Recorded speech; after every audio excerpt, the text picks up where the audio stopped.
Welcome to EM Pulse, bringing research and expert opinion to the bedside. We're your hosts, Julia Magaña and Sarah Medeiros.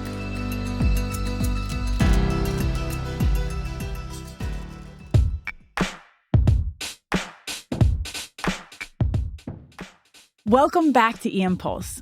You know, one of the best parts of being a podcast host is getting to explore new research and see how it applies to my own everyday practice.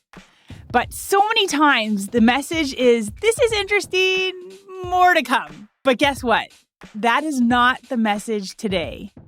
Today we're talking about that tip of the pyramid research when a clinical decision rule was derived, internally validated, studied in many other settings, and now externally validated as well. We're talking about the PECARN TBI injury prediction rule and another PECARN injury prediction rule regarding intra-abdominal injury. Doctors Nate Kuppermann and Jim Holmes are the authors of PECARN Prediction Rules for CT Imaging of Children Presenting to the Emergency Department with Blunt Abdominal or Minor Head Trauma, a multi-center prospective validation study published in The Lancet. And they are here today with me, guys. Welcome. Thank you for having us.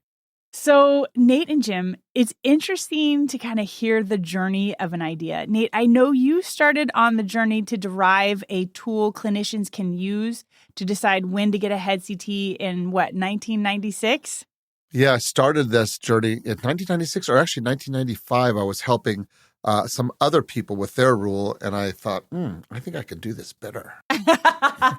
And then ultimately, the prediction rule was published in 2009, and many other papers have been published since then about that. And Jim, you joined the journey to derive and validate a clinical decision rule to help clinicians know when to get a CT with abdominal injury in what year? Started the first study in 1996 when I was a resident.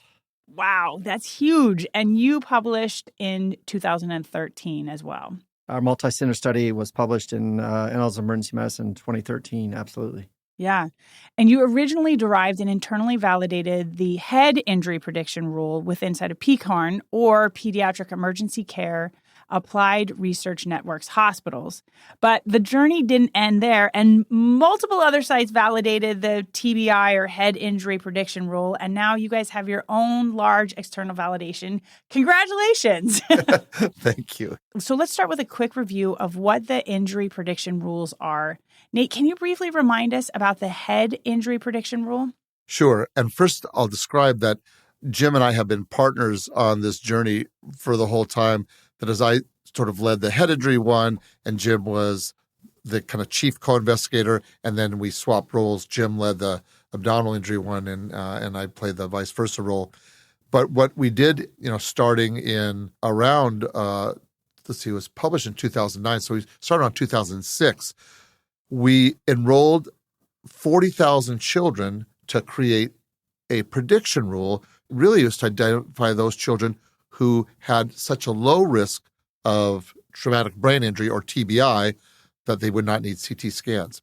So the way we had powered it, that is, when you decide how many patients you needed, we wanted to power it so that it would be, very accurate, but also very precise, meaning that the confidence intervals around the rule would be very tight and very narrow. So we figured we needed something, more than 20,000 children. But what happened is we started the study and we were enrolling, and actually we were rolling at a faster pace than we anticipated. So we ended up enrolling 40,000 children. And with that, we were able to create a rule for children younger than 2, separate from a rule for children 2 and older. And we were also able to enroll enough patients to then validate it. Although this is a small nuance for your listeners, but we just statistically validated it. That is, when we were enrolling, we just kept on enrolling. We didn't know what the rule was. We just enrolled enough to create the rule and then to derive it on this new population without yet knowing what the rule was. That's super interesting.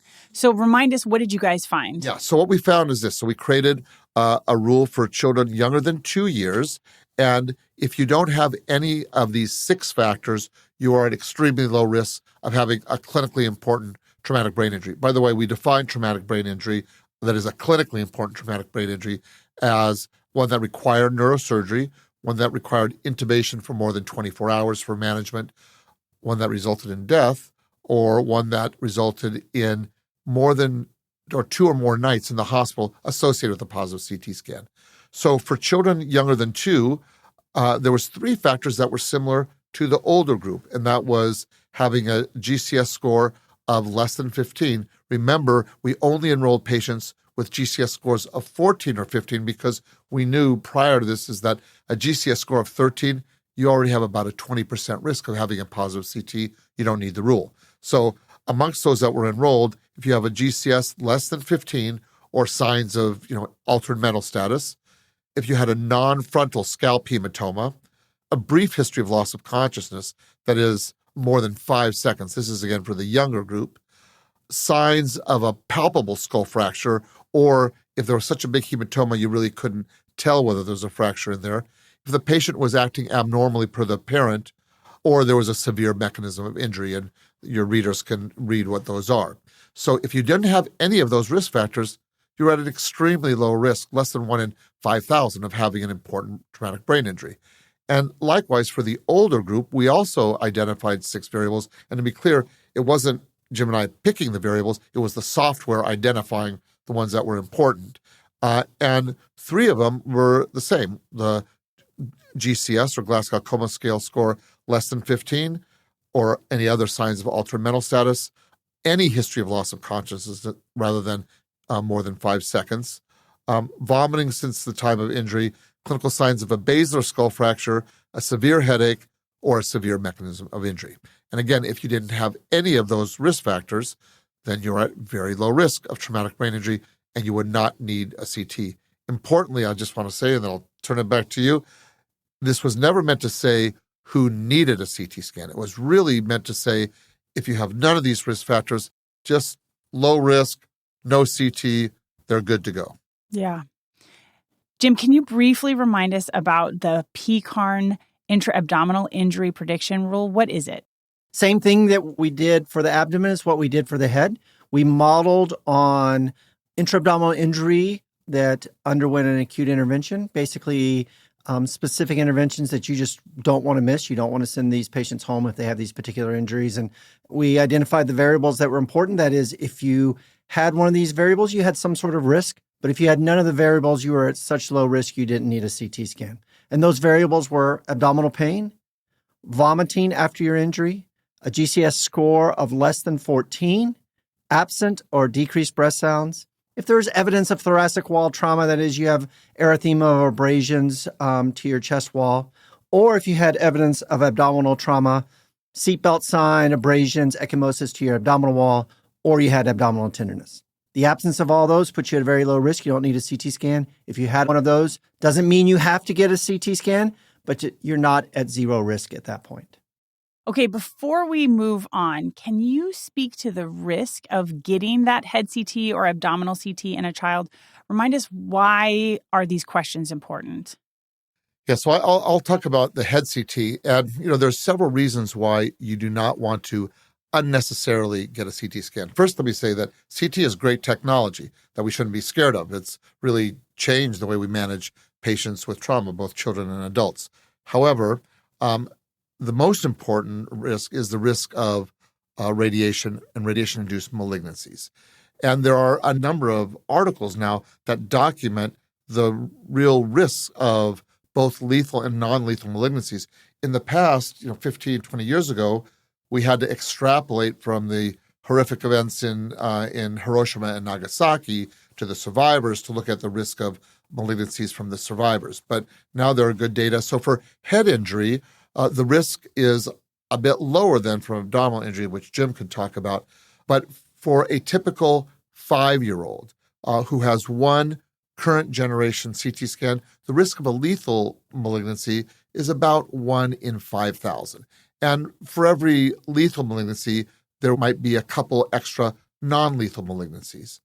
The younger you are, the higher your risk. So for a 1-year-old who has a head CT, the risk is about 1 in 1,000 of a lethal malignancy. And again, a few extra non-lethal malignancies associated with that. So for any individual who needs a CT scan, of course, you're going to get it. But from a population health point of view, there are likely hundreds of children per year who will unnecessarily die from one current generation helical CT scan. I mean, they don't die on the CT table. It's, 15 or 20 years later, but it's a real important risk from a population point of view. I'll pass it to Jim to talk about abdominal. Yeah, the abdominal risk is a little bit higher than the head risk for a variety of reasons. The organs tend to be a little bit more sensitive than the head, but it's anywhere from 2 to 5 times the risk of a head CT. So you might be talking about, on a really young kid, someone that's less than 1 year of age, a risk of getting cancer of about 1 in 300 abdominal CTs that are performed. So very high risk. But if it's a adolescent male, the risk is much less, maybe 1 in 1,500 or so. And I just want to add that, people have asked us both, why the difference in the age. And there's 2 factors. Is that one, of course, the younger you are, the longer time you have for that cancer to express itself.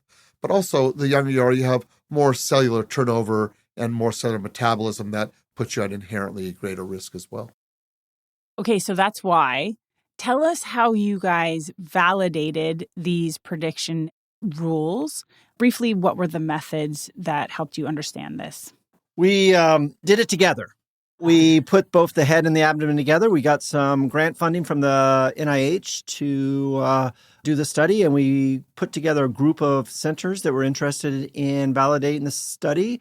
And we specifically chose sites that didn't participate in the derivation study. So these were non-PECARN sites participating. We had 5 others, so we had a total of 6 centers, and we enrolled over several years to get a total of 19,999 kids with blunt head trauma. We were once we finished, we were like, really, we couldn't enroll a couple more to get over 20,000, but still a very large sample of kids with blunt head trauma. And we ultimately enrolled 7,500 kids with blunt abdominal trauma.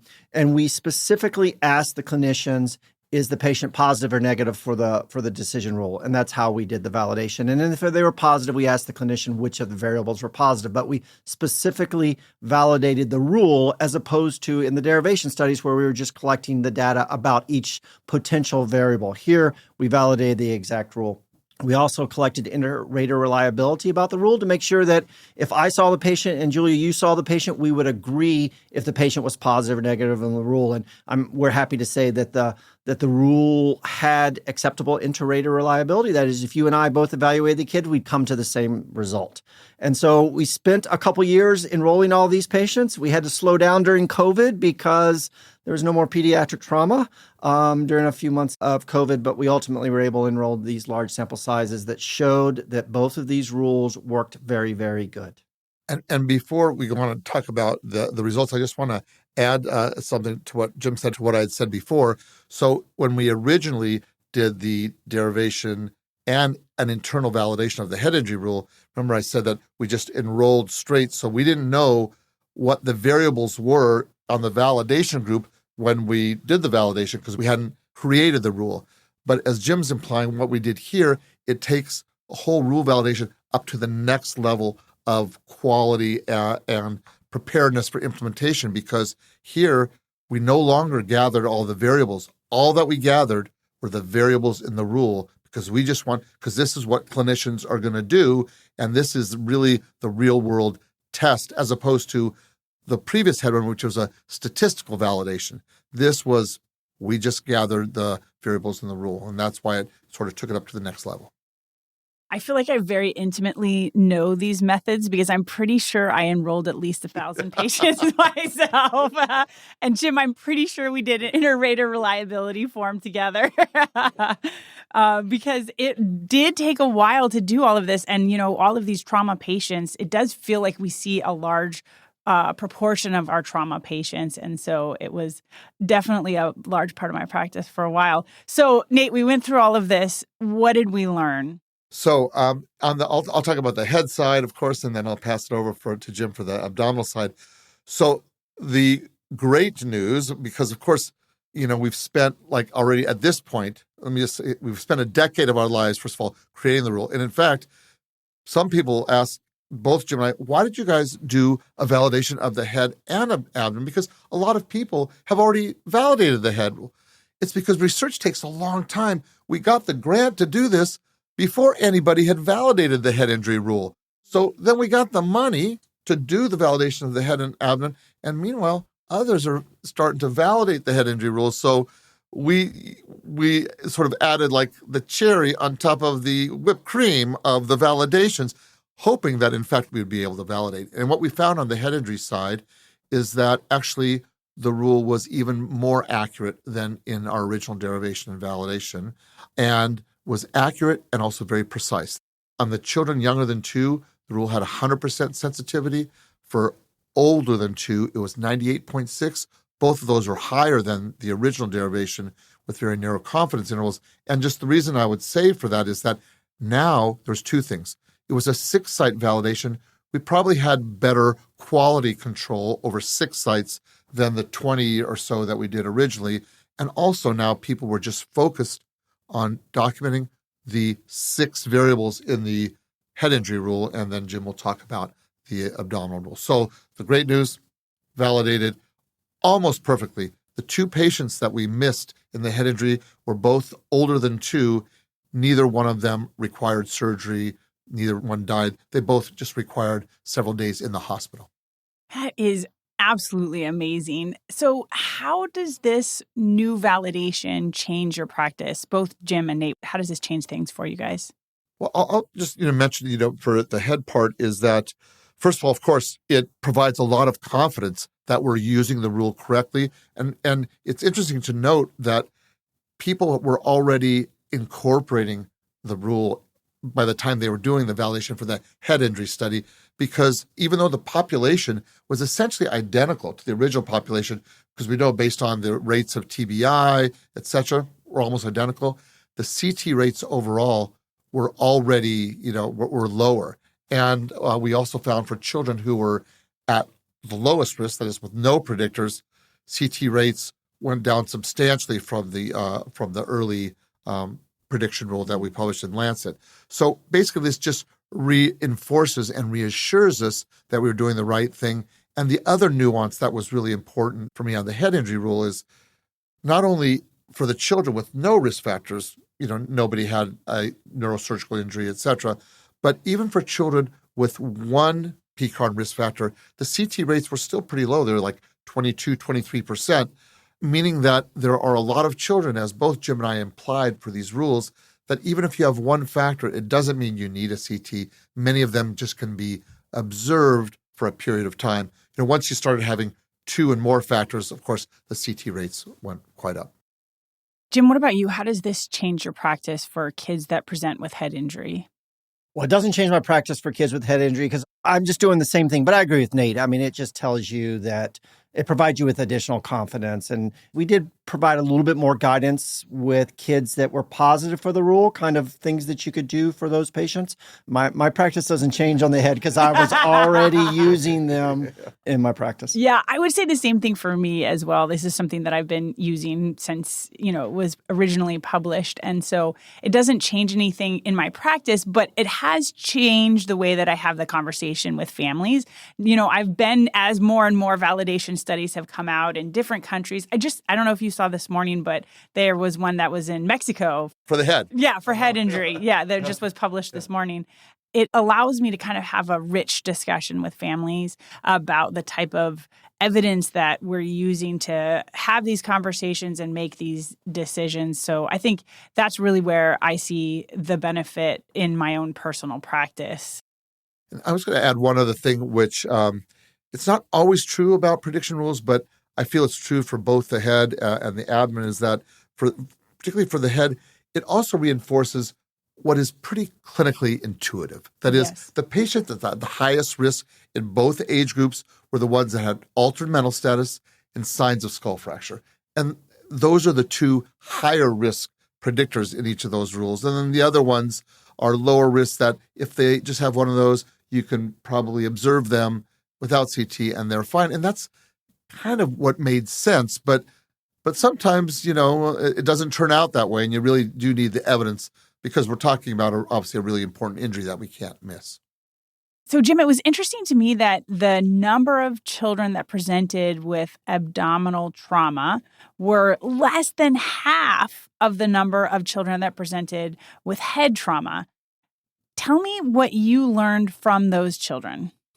Well, we validated the rule, obviously, and it didn't surprise us that much that our numbers were so much less within the abdominal cohort, because kids really getting significant abdominal trauma is much less than head injury. Kids hit their head all the time. I was working today, and they just kept coming in with head trauma, and there's no abdominal trauma in any of those. So that doesn't surprise me. But I will say, this was the first prospective validation of the abdominal trauma rule, and I was using it as well, but you're a little thinner ground without a true validation. But I use that in my practice as well. And whenever I would go out and talk about abdominal trauma, I always say, this is just derived. It needs to be validated. We're working on it. And so, this is it.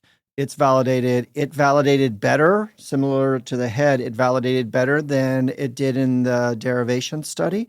And what I mean by that is the sensitivity was higher in the validation study than it was in the derivation study. We did not miss a patient with the intra-abdominal injury undergoing an acute intervention in the validation study. So it performed with a sensitivity of 100%, which really should reassure the clinicians that this is safe to use. And, now it's time to implement these. I think people were already using the intra-abdominal injury rule when we were collecting this data, because if you look in the derivation study, patients that were negative for the rule, and we didn't know the rule then, but patients that were negative for the rule in the derivation study, 25% of those got CT scans.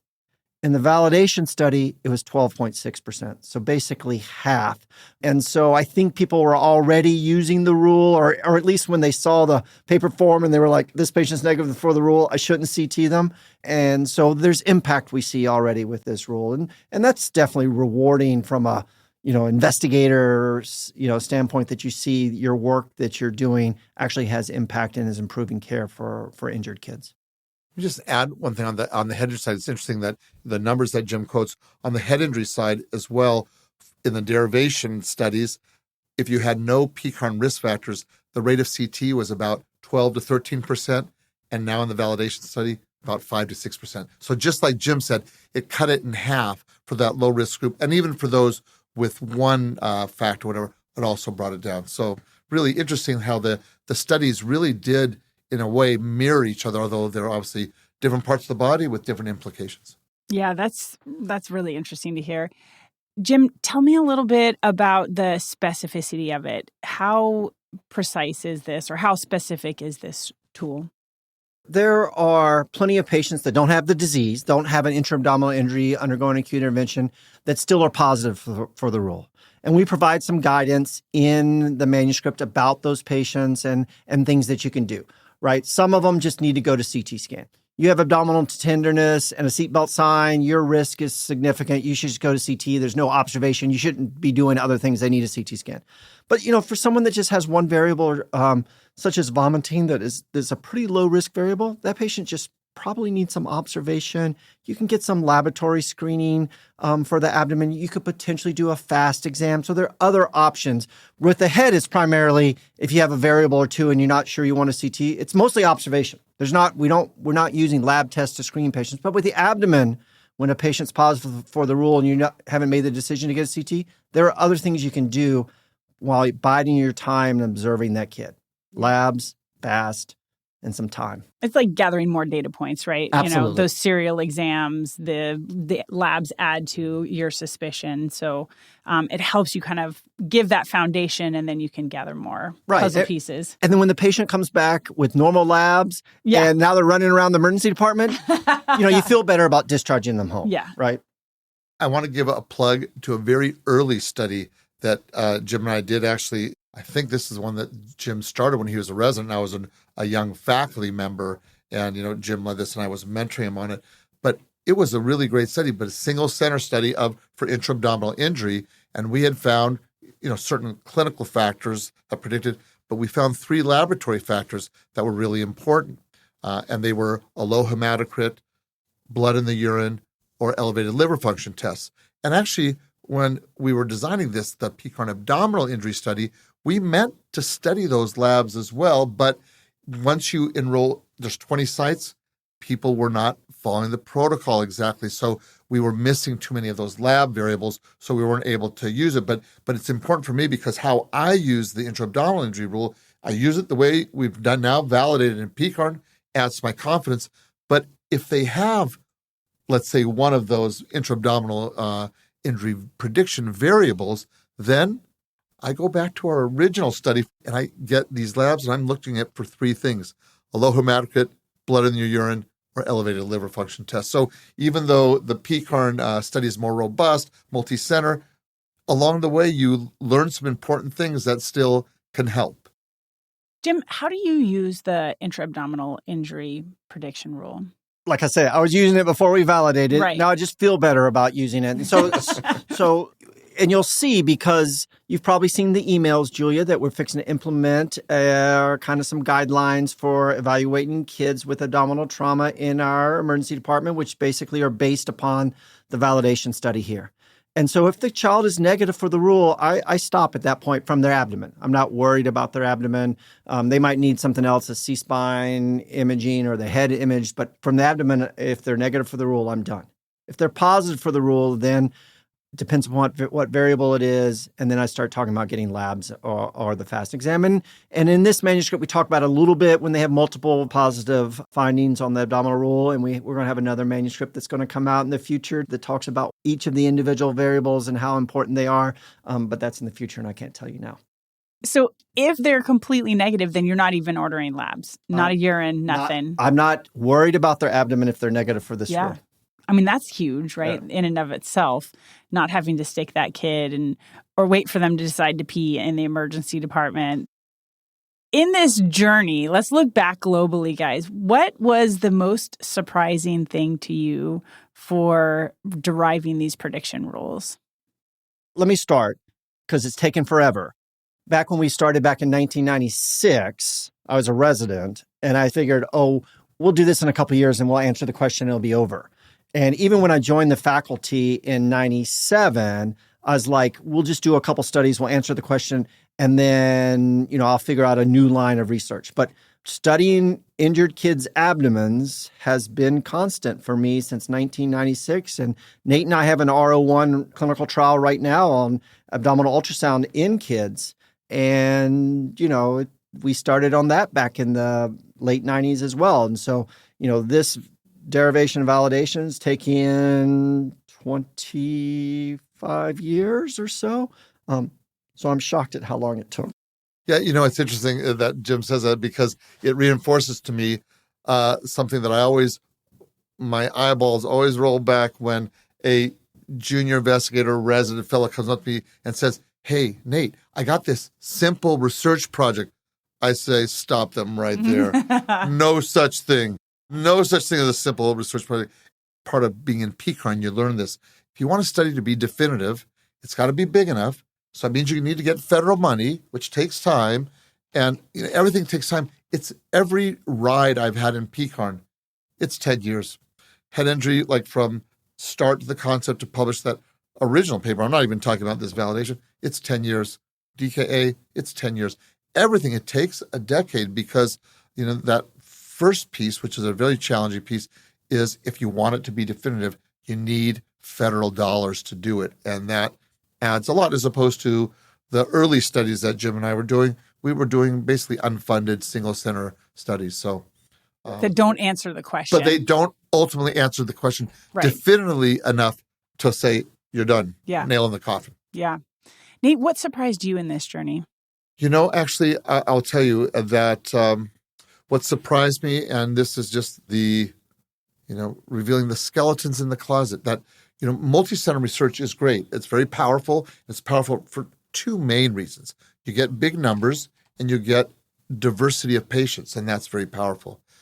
But what surprised me is that it's not all, blooming flowers and birds chirping, in doing multi-center research. And that, and Jim and I have been on this trauma trail for a long time together. We've had situations where one site, their data was really bad, and we had to get rid of a bunch of patients. We've had situations just like I described where we thought they would be getting labs, they didn't get labs. So what I've learned is the trade-off. That is, sometimes you just have to do a multi-center study to answer the questions. But sometimes the single-center study might be better. If you don't need huge numbers, because you get really, really good quality control if you just do it at your own site, that you lose a bit of when you do a lot of sites. So like life itself, there's always trade-offs, and PECARN plays a really important role for these type of studies where you need really big numbers and, you sacrifice other things. But for certain things, you don't need a PECARN, and it's better just to do it at your own site.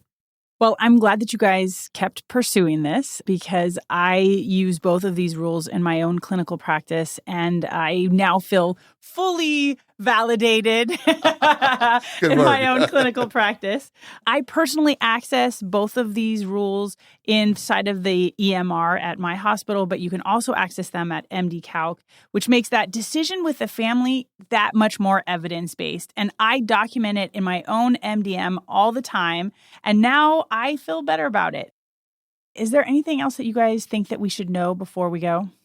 One thing that we'd like to add, both Nate and I, we would like to thank everybody that participated in this study because there are hundreds of faculty across these 6 centers that participated, enrolled patients at all times of the day and night. And even though the data form wasn't very long, it is still a hassle to fill it out. So Nate and I are very appreciative to everyone that helped with the study and filled out forms and collected data at their sites. We could not do it without your help. Just to lay a little bit of magic dust of things to come ahead, as Jim already implied, there are still some unknowns. And you'll be hearing, I'm sure, at some point in the future from eImpulse about this randomized trial of fast and hemodynamically stable children with abdominal trauma that Jim and I are doing. We're in the middle of in another big PECARN study. Can't wait for that. Thanks, guys. So that is it for this episode, guys. You can find more about these rules at PECARN.org and follow along at PECARN Team as well on X. And connect with us at eImpulse at eImpulse Podcast. See you next time.